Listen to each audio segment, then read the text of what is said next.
do still have a couple people joining in. I'm just kind of watching that, but we're going to start just for the sake of time for everyone tonight. I hope you can all hear me. My name is Cynthia. I am the Director of Programming here at Cheam Skating Club, and we're just going to go over what the season is going to look like and a few like guidelines and policies and that type of thing before you register your child for CanSkate this season. We are so excited to be welcoming our kids back on the ice. It feels like it's been a long time since we've seen our skaters, and we're really looking forward to spending our time with them again this season. So we just wanted to let you guys know what we're doing with regards to COVID guidelines to keep everybody safe and to do our best to prevent any illness from happening. I'm sure, you know, we can't 100% guarantee that we can do that, but we are definitely going to work hard to do our best. And know that our guidelines that we're working with change regularly, as I'm sure you guys have all seen working with schools and at work and in different places. And we also have guidelines coming to us from a number of different places. Skating in BC and Skate Canada have set safety guidelines that have been approved by VIA Sport, which is our governing body in BC that oversees youth sport. In addition, we have the provincial guidelines that we're working with, and as well as our municipal and facility guidelines that we're working with. So we're doing the best we can to mesh all of these guidelines together and offer your kids a safe and workable program. Daily, we are allowed to enter the facility 15 minutes prior to the start of CanSkate, and you are expected to exit the facility within 10 minutes of the end of the program.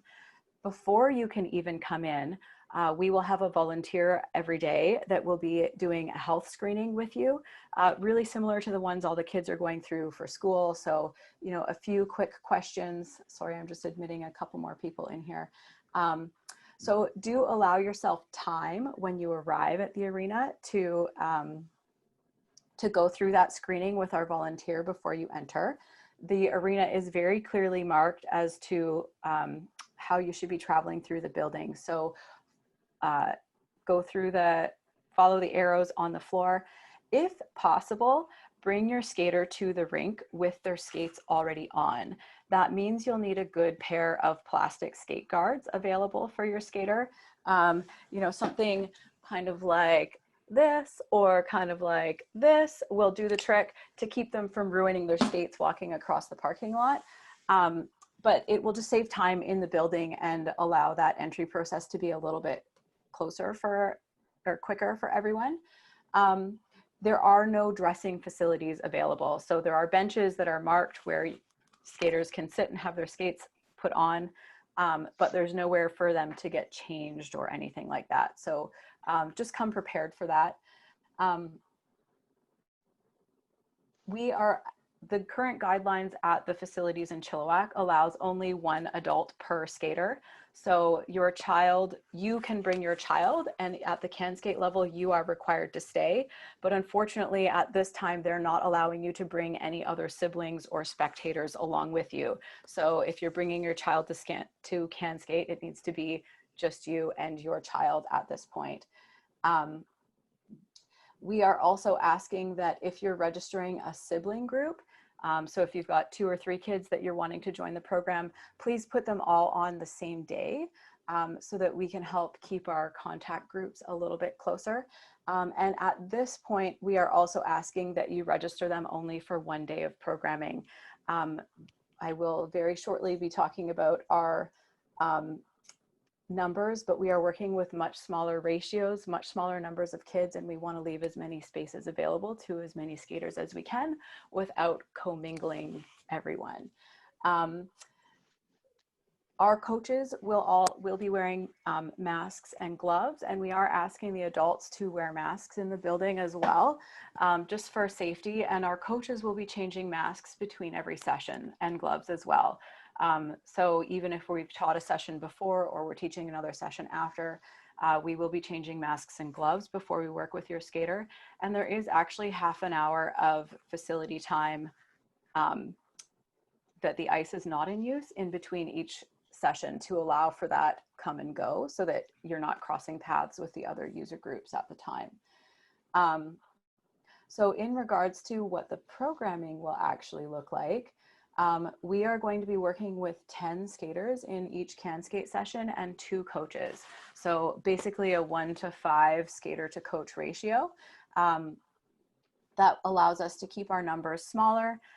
It allows us to keep within the facilities guidelines of having no more than, I believe it's 45 people in the arena and no more than 18 people on the ice. And it also means that we can offer your kids good quality programming. We'll be using a wider fast track. So that's the part of the CanSkate programming that when the kids go around the outside of the rink, we call that fast track. So we'll be making that a little bit wider so that kids have more space to pass. We'll still be using toys and props, but they'll all be hard surfaces. So you won't see the pool noodles out there anymore this season. We won't be using the stuffies, but we'll still have like the pylons and some signs and other things that make the ice surface fun. We'll still be marking the ice. And we are actually using slightly modified CanSkate circuits. So when you guys look at the lessons that we're teaching and you see how we've drawn on the ice for the kids so they know where they're going, we'll be doing that just a little bit differently so that the kids have a little bit more space. And again, with the smaller numbers, it makes it a little bit easier for us to keep them spread out as well.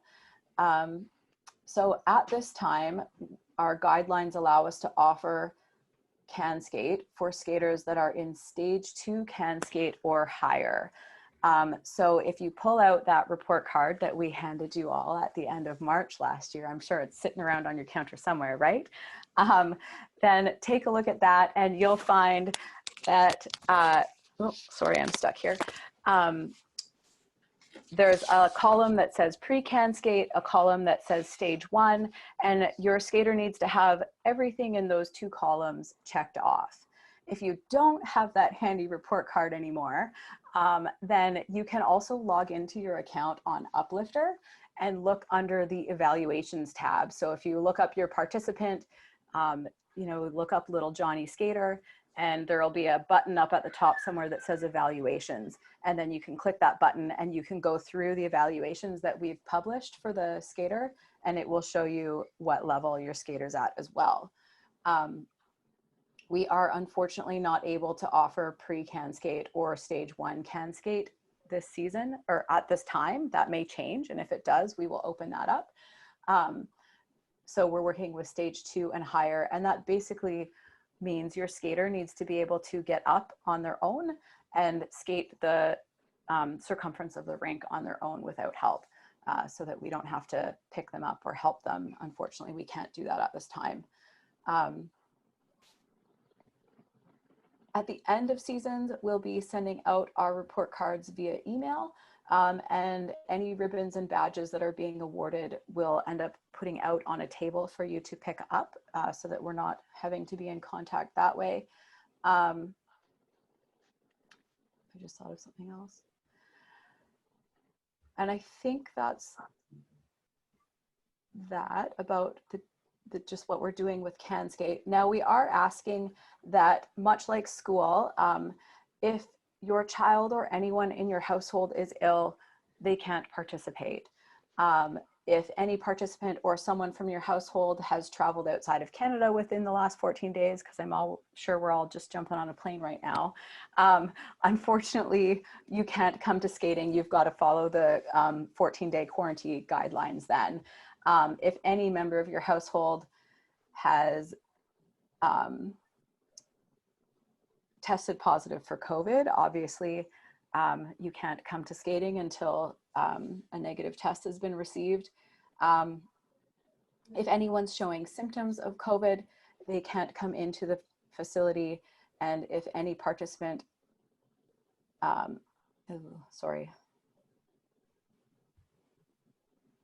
obviously if you are in quarantine, then you can't come to skating. That was my last note there. So I think that covers a lot of our guidelines here for skating. Honestly, what we really want to tell you guys is that we really want to have your kids on the ice, and we will do the best we can, absolutely, to follow all of these guidelines. We're excited to have everyone able to come back. We will be initiating a volunteer program this year, and Nancy is going to share about that a little bit. So are you ready, Nancy? Yeah, you bet. You're all done there for now? For now, yeah. Okay, sounds good. First, I just want to introduce myself for any of you who don't know me. If you haven't seen me around the rink or anything, my name's Nancy. My daughter is Kirsten. She has been skating for 7 years now, and I am currently the Cheam Skating Club board secretary. So if you've seen any emails with my name, now you have a face to the name. I want to reiterate what Cynthia said. We are so excited to have the kids back on the ice. I am sure that my child is not the only child that has been going stir crazy with school and with no school and with no sports. So I'm excited for my kid to have a little bit of her sanity back and have an outlet to be a kid again. So I hope that you guys are feeling the same way, and I hope that you're excited to get your kids back on the ice. So as Cynthia said, we are starting a volunteer program this season, and basically what that's about is because as a nonprofit organization, Cheam Skating Club relies a lot on fundraisers and volunteers in order to successfully operate. And in order for us to do our best to keep costs down for all families, an annual grant from the province of BC and registration revenues really only cover a portion of the expenses from every skating club, not just Cheam Skating Club. And now COVID-19 has really increased the need for us to have volunteers in order to run successfully. So it's kind of put us in this position where this season I spent some time looking at other skating clubs, even other sports organizations as well, not just figure skating. So other organizations already have this type of thing in place for years, not just because of COVID-19. So we're implementing a volunteer bond with a required number of hours to be served per family this season. And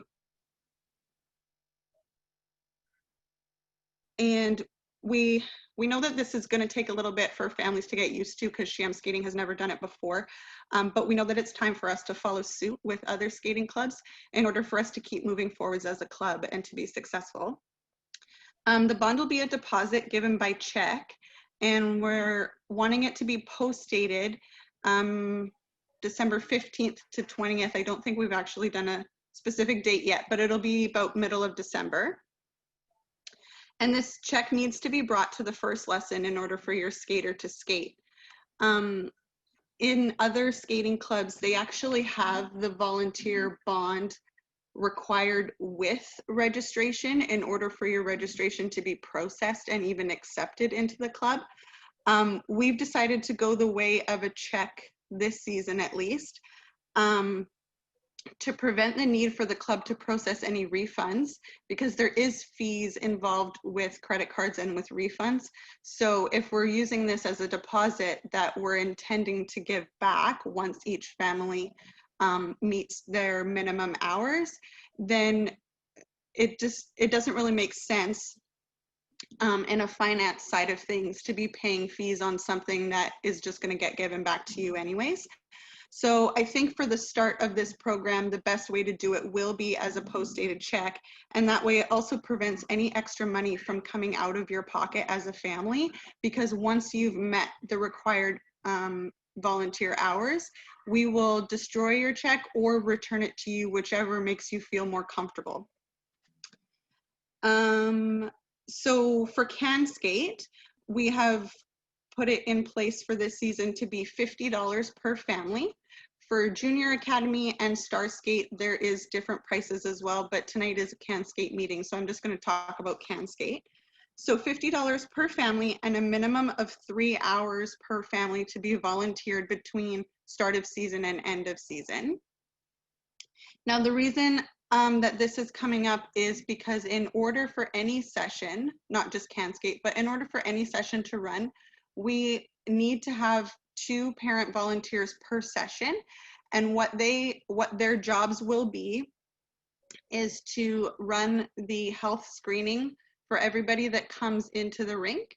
And this health screening is also required by the city, not just Skate Canada. So this has to be each day that we are at the rink, we have to supply this information to the city of Chilliwack.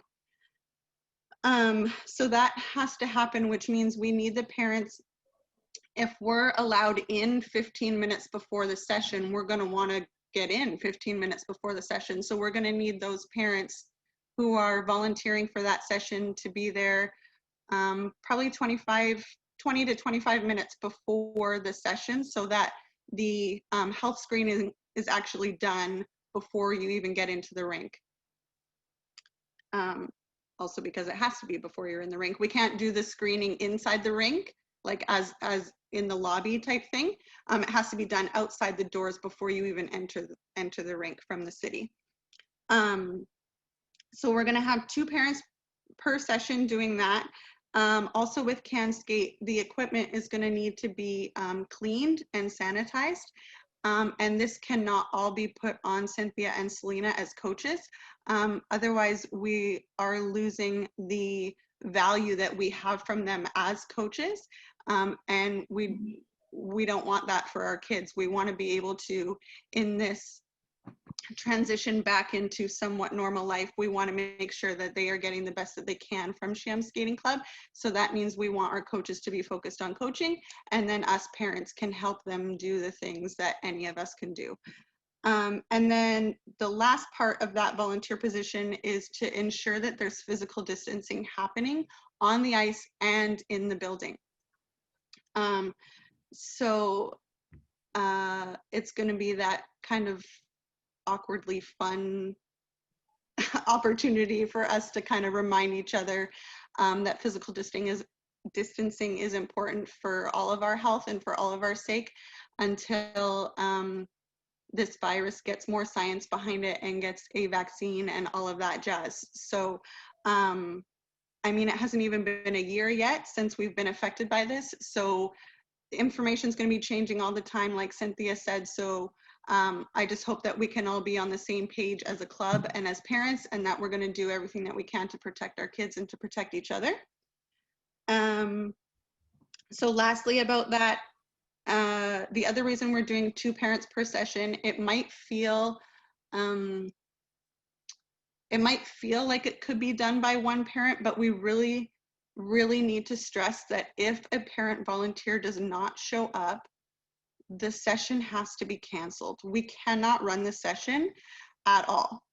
And because the city is requiring payment up front from the club for ice times, that will mean we can't refund families for a canceled ice session due to a parent volunteer not showing up.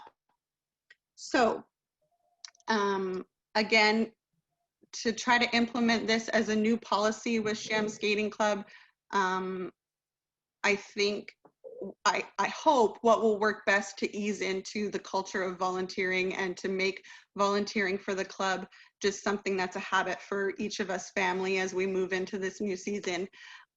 It's going to be best to have 2 parents per session just to make sure this happens and to make sure that none of our kids miss out on any skating opportunities. So if there's any questions about that, obviously always feel free to email the club office. I'm not sure if we're doing questions later this evening, but that's all that I needed to share for the volunteer program that we're implementing this season. So thanks for listening. We will take questions at the end tonight if we have time. And Erin Enns is going to talk about our refund policy coming up. Hi, everybody. For anybody who hasn't seen me at the rink either, I am Erin Enns. My daughter is Georgiana, and my other daughter is Briella. Briella was a can skater this year, and Georgie skated with Kirsten. They've both skated for a long time together. And this year, my girls are taking a year off, but I am still stuck here. So once you're in, you're in. So a few things we're going to go over for refunds. Oh, and I'm the president of the club. Sorry, not that that matters, but I get the fun job of refunds. All right, so the refund policy is within our registration terms and conditions. You should get this either in paper copy or by email from Viviana, our admin, or it will be attached on our uplifter. It might even be both, but you should read this just like everything else that's on the website, because we do actually stick to it. So if it says no refund, we will hold to it even if you didn't actually read that part. So take time to make sure you're reading everything that you're seeing on our website, because we do hold to it. So the first part is that we offer refunds on a session up until skating starts. So if you register today and decide tomorrow that you do not want to skate anymore, you can get a refund. That would be processed minus your Skate Canada fee. So when you register, there is your ice fees, there is your Skate Canada fee, and then there's a total at the bottom. The Skate Canada fee, we cannot refund. That is something that Skate Canada takes from us, and we don't have any control over that. So once you register, that money is gone and we don't see it again. So your refund would be the amount of skating, and then there's a $25 admin fee on any refunds, because like we've talked about, there are a lot of fees involved in credit cards and in our registration program when we start doing refunds. So that's why we have an admin fee, and we have to pay our administrative team and our accountant to process all those things. So after September 28th, for a regular session, if you need to cancel your skating, we will need a valid medical certificate, also known as the doctor's note. That needs to be submitted. You can submit it just through our Cheam sc@telus.net email, and then we can begin the process of doing a refund. If there is no refund if a session is canceled because the volunteers are not there, as Nancy talked about. We are required to give the city like a month's notice to cancel time, so we can't give them any notice of that. So that's another reason why we cannot refund that. And the last thing is COVID refunds. So we were shut down in March, which we lucked out because that was pretty much the end of our winter season.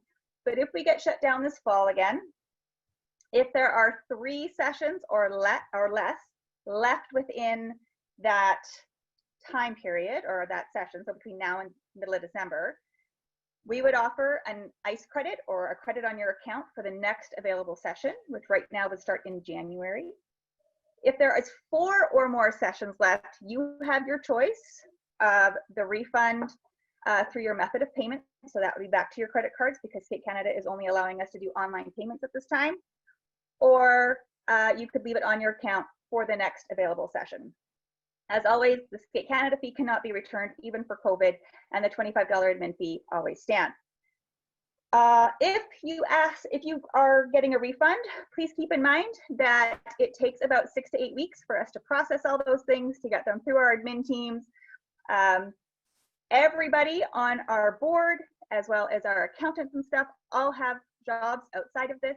And so sometimes it takes a bit of time to get everybody in the right place to get those things going through. I did want to add, because the board members are all talking in the background back here, one of our other board members, another Erin, just a reminder that skaters must wear masks when they enter the building, and they have to wear it until they get on the ice. Then they can take their masks off, and they also need proper skates, which Cynthia can probably maybe address a bit later on what that looks like. And they have to have a proper approved helmet. So a bike helmet is not considered that. It needs to be an approved hockey helmet. And those are usually available from multiple sports stores. They're not usually too expensive, but those have to be there. Do we require a face shield, Cynthia, or is that optional? No, the face shield is optional. The hockey helmet is required. And I have a stack of equipment sitting here behind me, so we'll talk about that later. Okay. All right, that's all we have for refunds. And again, if anybody has any questions, you could even put it in the Zoom chat. If it's a quick question, I can answer it there. Otherwise, if we get time for Q&A, we'll do that, or we can do it by email later. All right. Okay. So our next, Aaron Tuck, the other Aaron, was gonna talk about fundraisers this season, I believe. Oh boy. How do I do it? I don't know how to get on there. You got You're it. on. We're here. We can see You're you. here. Oh, you can see me? Okay. Oh, I just realized it's really, really dark. I apologize. So I'm just going to actually turn the light on 1 second so people can actually see my face here. I didn't realize that because I was sitting watching instead. Hi. So I'm Erin. I'm looking at myself in the very bottom over here. My daughter is Claire, and she skates in Starskate. She is in Starskate 2 right now, and is chomping at the bit to get back, and is super excited that we're starting, in her words, finally next Monday. Hopefully, if everything goes well and registration goes well. This year, fundraising, as you can imagine, is going to be difficult, seeing as we are in a COVID world right now, where face-to-face, door-to-door just doesn't really cut it. So right now, one of the things that we have put in place is bottle returns. I'm sure everyone in their household has cans, bottles, whether it's because you drink pop, drink water, and we've made it super easy this year. There are 2 bottle return depots here in Chilliwack, one on the Sardis side and one on the Chilliwack side. They both now have the what's called Return It Express, where you can bring a bag of bottles, as long as it is in a clear bag, not a garbage bag, to the bottle return depot. You can take it in. We have set it up so that you use the club phone number, and you go in, you use the club phone number at the kiosk, it prints out tags, you stick the tags on the bag, you put it in the bin, and you're done. And you have now contributed to your skaters' skating fund at the club to keep things running. We also have accounts at both the Chilliwack and Sardis side, where you can go in, and if you feel the need and you really want to stand there and count all the bottles out, you are more than welcome to, but the Express is great. It's a quick and easy way to get things done. And the other bonus with the Return It is if you have, let's say Cynthia has family who live in Richmond, they can take their bottles to a Return It Express anywhere near them, punch in the club code as well, and the club gets the money for it. So anywhere that there is a Return It Express, all they have to do is have the club phone number, and they're helping us fundraise without having to collect bottles from anyone, to touch them, to go to your neighbors, or to do a bottle drive. So quick, simple, and easy. And we will be posting it on Facebook. It'll also come in an email with the phone number that you can use and the account numbers if you choose to go in and individually sort through all the bottles yourself. At this point, except for the possibility of the flip give, which Cynthia knows more about, that's all we're doing right now. Is it flip give, Cynthia?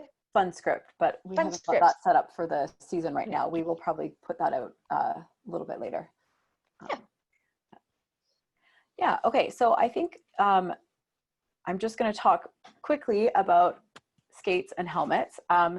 Every season we have families come that have purchased a bike helmet or are using a bike helmet for CanSkate, and unfortunately a bike helmet is not allowed under our guidelines with Skate Canada. So your skater needs to have a proper hockey helmet. They come in a variety of colors, and they are actually in Canadian Tire's flyer this week. So all skaters need to have a proper hockey helmet. We also ask that they have proper, either proper hockey skates or proper figure skates. But we ask that they not have the molded plastic skates that a lot of kids see. And the reason that we ask skaters to have figure skates or hockey skates instead of molded plastic skates is because those plastic skates actually often become a hindrance to the skater actually learning how to skate properly. The way that the blades are shaped don't allow them to move across the ice very easily, and we find that they end up holding back the skater's skill. So it gives the illusion that they hop on the ice and can move really quickly because they're set to help the skater keep their balance in an upright position. But when it comes to actually learning how to stop or turn or like balance on one foot, they actually put the kids at a little bit of a disadvantage then. So that's the equipment requirements there for CanSkate. And then registration documents. Once you've registered in the next week or so, you'll get an email that has documents in it, and it'll cover all of the stuff that we've talked about tonight. There are also waivers that we need you guys to sign. We are asking that any documents that need to be signed, that you sign them digitally or sign them, take a photo of them and email that back in for us so that we can minimize the contact with papers and that type of thing. All registration has to be done online, and we'll be opening that up. I think 8 o'clock tonight is when we've set that to happen. So you guys can register your skaters as of 8 o'clock tonight. We have a CanSkate session Monday, Tuesday, Wednesday, and Thursday night of the week. So there's lots of options there. I believe there was a schedule that went out via email earlier this week. And yeah, that's all. Oh, I have had, so if you have questions, then feel free to either unmute yourself and ask or pop them into the chat there. I have had a family ask how they find their skaters level. So again, actually, I think they came in just after I talked about that. If you log into your Uplifter account and go over to the participants, you can click on, you'll see a list of your skaters there. And then you can click on your skater and there's a spot that says evaluations. There's a button, it's like a little round circle that has the word evaluations at it. So click the evaluations and look through the evaluations. We are looking for skaters to be in stage 2 CanSkate or higher. So then you would want to check and see that they have, you want to check and see that they have completed all of stage 1. So there's 3 categories in each stage. There's balance, control, and agility. And to actually complete the stage, the kids have to have all of those 3 areas checked off. So you can check it that way.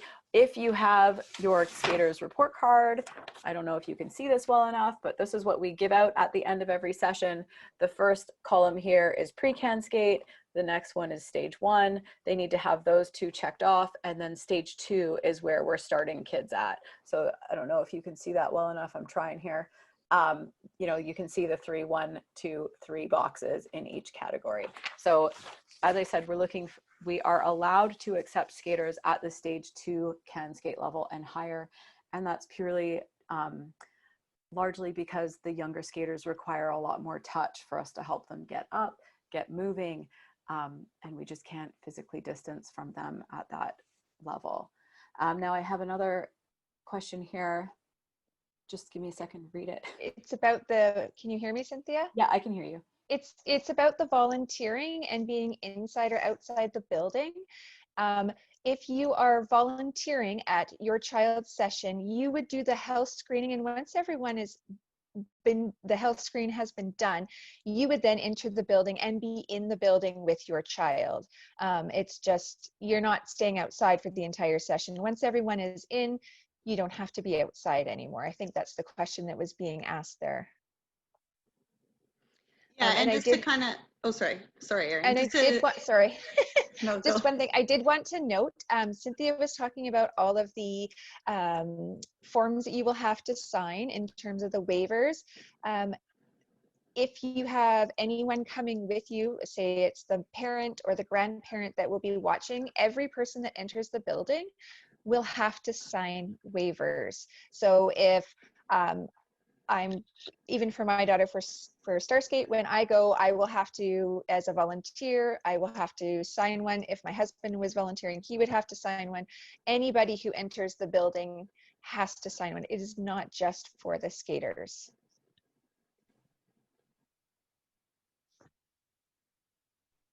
Sorry, seeing things. I see a question here about, Sorry, Cynthia, I'm just going to finish that question from Chad and Rachel as well.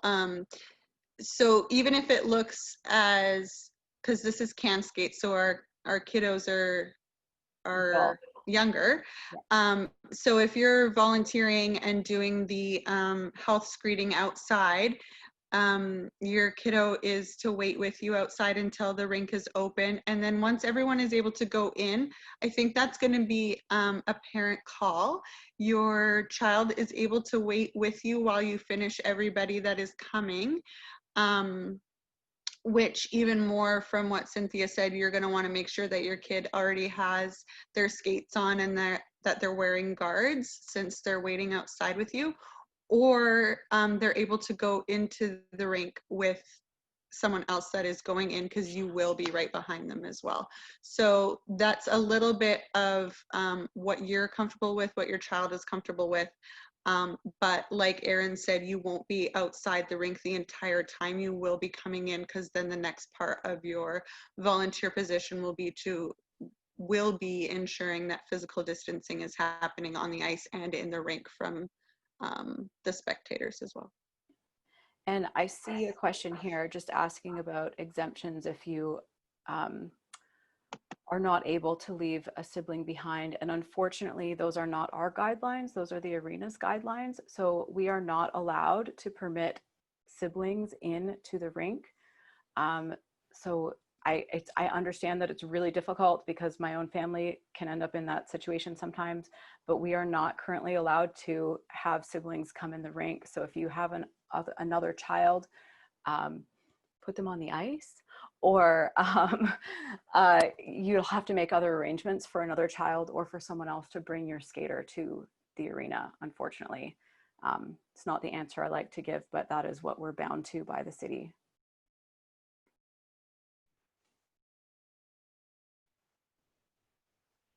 Have we got any other questions? Or if you are always welcome to email us with questions. We've been fielding a lot of those, or message them through our Facebook page. We'll answer them as quickly as we can. But if there aren't any other questions, then I think we'll say goodbye. And I really appreciate all of you making the time to be here and to listen tonight. I really am excited and thrilled to be opening our CanSkate registration and to see your kids again.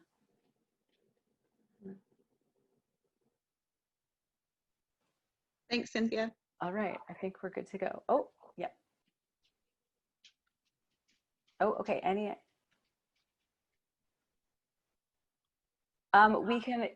we can find, I have a question about Skate Canada numbers. If you have a Skate Canada number previously, if your child has skated with us previously or even somewhere else, we can find those for you. So if you're creating an account in Uplifter and it's asking for that, just create your account. I think you can bypass that. And we'll look it up in Skate Canada's system. We can do that.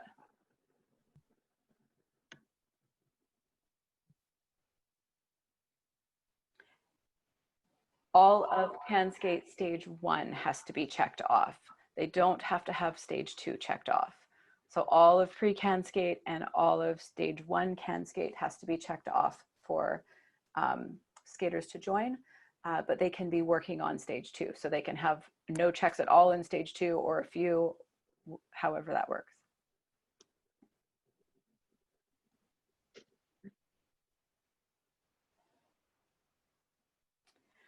I'm being asked if skaters are only allowed one program a week. We are asking right now that skaters that only skate one night a week. We are very limited in our numbers. Last winter we had 120 CanSkaters and I currently have space for 50.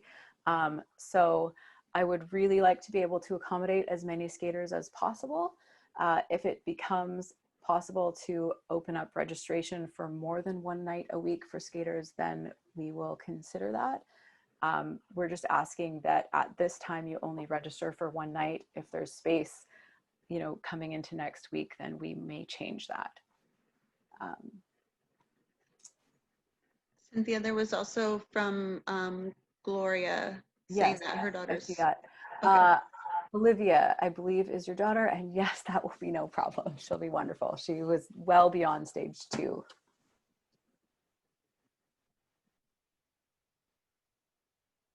Yeah, I'm being asked if you have the level wrong. You don't have to register them for any level at this point. Basically, this lets us know where, like, it's our progress report, basically, kind of like swimming, but we teach multiple levels at a time on the ice. So in the past, you've seen the kids divided up into a number of groups, and we've divided them based on their ability, roughly. So you're just register for them for CanSkate, and we will figure out where they need to be, as long as they're anywhere from stage 2 to stage 6 CanSkate. If they've been invited to Star Skate because they've completed CanSkate, then you would know that at this point. Cynthia, I Yeah. just wanted to put it out there because I know it's something we discussed as a board. If you do register your child and not necessarily doing it intentionally, and they cannot get up off the ice and they cannot skate, will we be asking them to withdraw from the session? Yes. Unfortunately, those are the guidelines right now set by Skate Canada. So if it does come down to your child actually cannot skate on their own for the duration of the session, they can't get up on their own, then we will have to defer their registration to a later time. And we will sort that out with you should the need arise. But I'm really hoping that we've put enough information out there for people that we don't have to.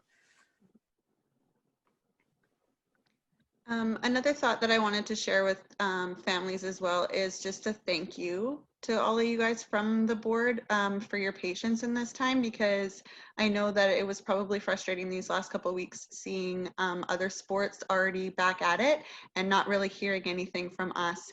And I just want to just thank you guys for still choosing to come tonight and to hear about how you can get your kids back on the ice, because we were working behind the scenes and we were waiting a lot on info from the city. So I promise that we're not dragging anything out just for the sake of it. Like Cynthia said at the beginning, we have been wanting to get back on the ice just as bad as your kids have. So it did take longer than we had wanted. We were hoping to be back to skating this week. But like I'm sure you know, with everything, not just skating, there is a lot more stuff that needs to be in place now from COVID in order for anything to open. So now that we have all of that organized and we're moving forward, we're excited to see everybody next week. So thanks for your patience in that.